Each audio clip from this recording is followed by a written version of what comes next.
എരുമ ചീറ്റയ്ക്ക് നേരെ ചാടി. 4 വശവും ഹരിതാഭമായ കാട്. കുളത്തിന്റെ അടുത്തായി ഒരുപാട് മൃഗങ്ങളും വെള്ളം കുടിക്കുന്നു. കുറച്ചുപേർ അടുത്ത് സംസാരിക്കുന്നു. അവിടെ ബാലി എന്ന പേരുള്ള ഒരു ചീറ്റയും കുളക്കരയിൽ വെള്ളം കുടിക്കുകയായിരുന്നു. പെട്ടെന്ന് അവിടേക്ക് നീണ്ട പല്ലുള്ള ചെന്നായയും ബുദ്ധിമതിയായ ചെന്നായയും വന്നു. ബാലി, കേട്ടല്ലോ നീ കാട്ടിലെ വേഗതയുള്ള മൃഗമാണെന്ന്. ഇതിൽ കേൾക്കാൻ എന്തിരിക്കുന്നു? അത് എല്ലാവർക്കും അറിയാം. എന്നാൽ എല്ലാ മൃഗങ്ങളും ഒന്നും വിശ്വസിക്കുന്നില്ല. ഏത് മണ്ടനാണ് അങ്ങനെ പറയുന്നത്? ബൽറാം എരുമ. അവൻ എന്താ പറഞ്ഞത്? ബൽറാം പറയുന്നത് ബാലി എന്ന് പറയുന്ന ചീറ്റയുടെ കാലം കഴിയാറായെന്നാ. സത്യത്തിൽ ശക്തി എരുമയ്ക്കാണുള്ളത്. അവരുടെ കൊമ്പുകൊണ്ട് വലിയ ശക്തിയുള്ള മൃഗങ്ങളെ വളരെ നിഷ്പ്രയാസം ഇടിച്ചിടാൻ പറ്റുമത്രേ. ബാലിച്ചീറ്റ ദേഷ്യം വന്നു തിളയ്ക്കാൻ തുടങ്ങി. അവന്റെ നീണ്ട പല്ലുകൾ പുറത്തേക്കും വന്നു. അവൻ തറയിൽ തന്റെ കാലുകൾ കൊണ്ടടിച്ചു. കാര്യം അങ്ങനെയാണെങ്കിൽ ഞാൻ അവനെ വെറുതെ വിടില്ല. അടുത്ത ദിവസം ബാലിച്ചീറ്റ ബൽറാം എരുമ വരുന്നത് നോക്കി കുളത്തിന്റെ കരയിൽ ഒളിച്ചിരുന്നു. അവന്റെ കണ്ണുകൾ കൊണ്ട് 4 വശത്തേക്കും നോക്കി. എന്നാൽ ബൽറാം വന്നില്ല. അപ്പോൾ അവന്റെ അനിയനായ നന്ദി കുളത്തിന്റെ അടുത്തേക്ക് വന്നു. വെള്ളവും കുടിച്ചു. ആ, ഇതാ ബൽറാമിന്റെ അനിയനല്ലേ? മൂത്തവൻ വന്നില്ലെങ്കിൽ ഇന്ന് ഇളയവന്റെ നേരെ ദേഷ്യം തീർത്തേക്കാം. ബാലി ഒറ്റ ചാട്ടത്തിന് നന്ദിയെ തള്ളി തറയിലേക്കിട്ടു. നന്ദി പേടിച്ചു കരയാൻ തുടങ്ങി. ബാലി ചേട്ടാ, എന്നെ എന്തിനാ ആക്രമിക്കുന്നത്? നിന്റെ ചേട്ടൻ ബൽറാം എന്താണ് കരുതി വെച്ചിരിക്കുന്നത്? എന്നെ മോശമായി സംസാരിക്കാൻ അവൻ എങ്ങനെ ധൈര്യം വന്നു? അയ്യോ, താങ്കൾ തെറ്റിദ്ധരിച്ചതാ. എന്റെ ചേട്ടൻ ആരെക്കുറിച്ചും മോശമായി സംസാരിക്കാറില്ല. നീ വായടയ്ക്ക്. നിനക്കെന്തറിയാം? ഞാൻ കള്ളം പറയുന്നുവെന്നാണോ?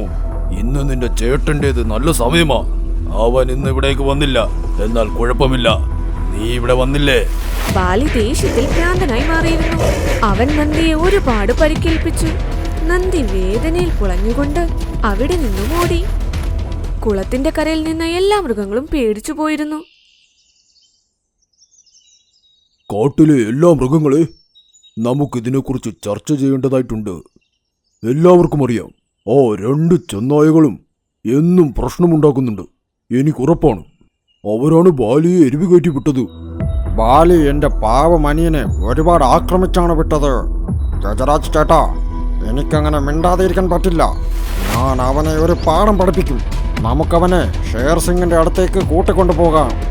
ബൽറാം എരുമ ആ ദേഷ്യത്തിൽ അവിടെ നിന്നും പോയി. ഗജരാജ് ചേട്ടാ, ബാലി ഒരിക്കലും ഇതുപോലെ ആക്രമിച്ചിട്ടേയില്ല. പക്ഷേ ഇപ്പോൾ കാര്യങ്ങൾ വഷളായി. നമുക്ക് എന്തെങ്കിലും ചെയ്യണം. ബൽറാം അവന്റെ അനിയനെ ഒരുപാട് സ്നേഹിക്കുന്നുണ്ട്. അവനങ്ങനെ മിണ്ടാതിരിക്കുമെന്ന് എനിക്ക് തോന്നുന്നില്ല.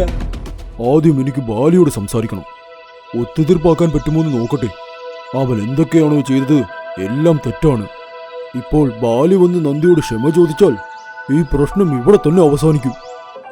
ഗജരാജനാന ബാലി ചീറ്റയുടെ അടുത്തേക്ക് പോയി. ബാലി ഒരു വലിയ പാറയിൽ ഇരിക്കുകയായിരുന്നു. കണ്ണിൽ ദേഷ്യവും ശരീരത്തിൽ അഹങ്കാരവും കൊണ്ട്. ബാലി, നീ ഒരു ബുദ്ധിമാനായ ചീറ്റയാണ്. എന്നാൽ നീ ആ പാവത്തിനോട് എന്താണ് ചെയ്തത്? നന്ദി ഒരു പാവമാ. എന്നിട്ട് നീ എന്തിനവനെ ആക്രമിച്ചു? എനിക്ക് പറഞ്ഞു മനസ്സിലാക്കാൻ സമയമില്ല ഗജരാജ്. അവന്റെ ചേട്ടൻ ബൽറാം എന്നെ അപമാനിച്ചു. അവൻ എന്റെ അഭിമാനത്തിന് ക്ഷതമേൽപ്പിച്ചു. നോക്കു ബാലി, ഞങ്ങൾ വഴക്കുണ്ടാക്കാനല്ല വന്നത്. അഹങ്കാരം നമ്മളെ മണ്ടന്മാരാക്കും. എനിക്കിങ്ങനെ ഒരു ദിവസമേ വന്നിട്ടില്ല. ഞാനൊരു എരുമയെ കണ്ട് പേടിക്കണോ? ബൽറാമിനോട് പോയി ചോദിക്കേണ്ട ഒരു കടമ്പ കൂടെ ബാക്കിയുണ്ട്. എന്ന് അവൻ എന്റെ മുൻപിൽ വന്ന് പെടുന്നോ, ഞാൻ അവനെയും ആക്രമിക്കും. ഗജരാജൻ ആശങ്കയോടെ അവിടെ നിന്നും തിരിച്ചു. ഇപ്പോൾ ചോദിക്കാൻ മുയലും പിന്നെ മാനും ബാലിച്ചീറ്റയുടെ അടുത്തേക്ക് പോയി. ബാലിച്ചേട്ടാ, ബൽറാമാണ് ഇങ്ങനെയൊക്കെ പറഞ്ഞിരുന്നതെങ്കിൽ ബൽറാമിനെ അല്ലായിരുന്നോ നിങ്ങൾ ആക്രമിക്കേണ്ടത്? പക്ഷേ അവന്റെ അനിയനെ എന്തിനാ ആക്രമിച്ചത്? ഇനിയും സമയമുണ്ട് ബാലി. ഈ പ്രശ്നം ഇവിടെ തന്നെ അവസാനിപ്പിക്കൂ. ഇല്ല, ഞാൻ ആരുടെയും വാക്ക് കേൾക്കാൻ തയ്യാറല്ല. ഇനി ബൽറാമിനുള്ള അവസരമാണ്. ഇപ്പോൾ മൃഗങ്ങൾക്ക് മനസ്സിലായി ബാലിച്ചീറ്റ പറഞ്ഞാൽ കേൾക്കില്ലെന്ന്. അതുകൊണ്ട് എല്ലാവരും അന്തിമ തീരുമാനം എടുക്കാൻ ഒത്തുകൂടി. ഷേർ സിംഗിന്റെ അടുത്തേക്ക് പോയേ പറ്റൂ. ബാലി, നീ ഒന്നും ചിന്തിക്കാതെയും ഒന്നും അറിയാതെയും ബൽറാമിന്റെ അനിയനെ ഒരിക്കലും ആക്രമിക്കാൻ പാടില്ലായിരുന്നു. നീ വളരെ വലിയ തെറ്റാണ് ചെയ്തത്.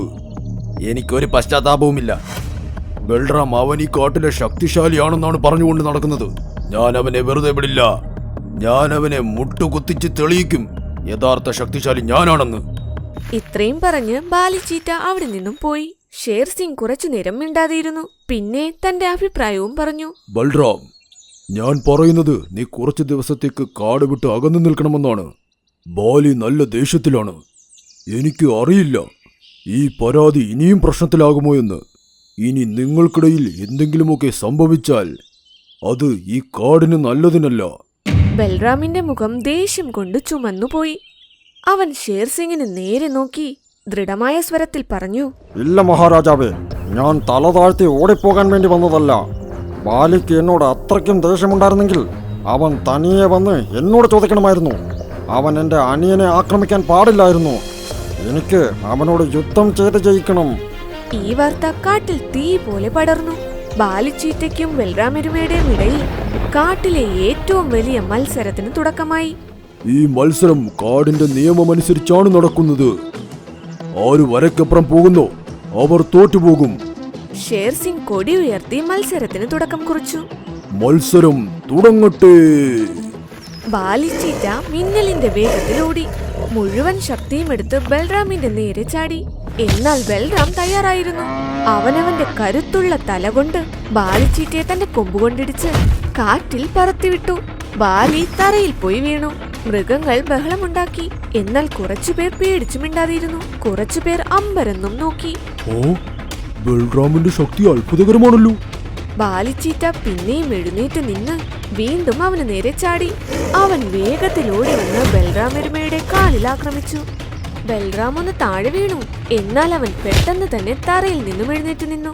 അവൻ ശക്തിയായി തറയിൽ ഇടിക്കാൻ തുടങ്ങി. അപ്പോൾ ബാലിച്ചീറ്റ കുറച്ച് പിന്നിലേക്കും നടന്നു. ബാലി എത്തവണ തയ്യാറായാണ് വന്നിരിക്കുന്നത്. പക്ഷേ ബൽറാമിന്റെ അടുത്ത് അവന്റെ ഒരു പരിപാടിയും നടക്കുന്നില്ലല്ലോ. ബാലിച്ചീറ്റ വീണ്ടും ആക്രമിക്കാൻ ശ്രമിച്ചു.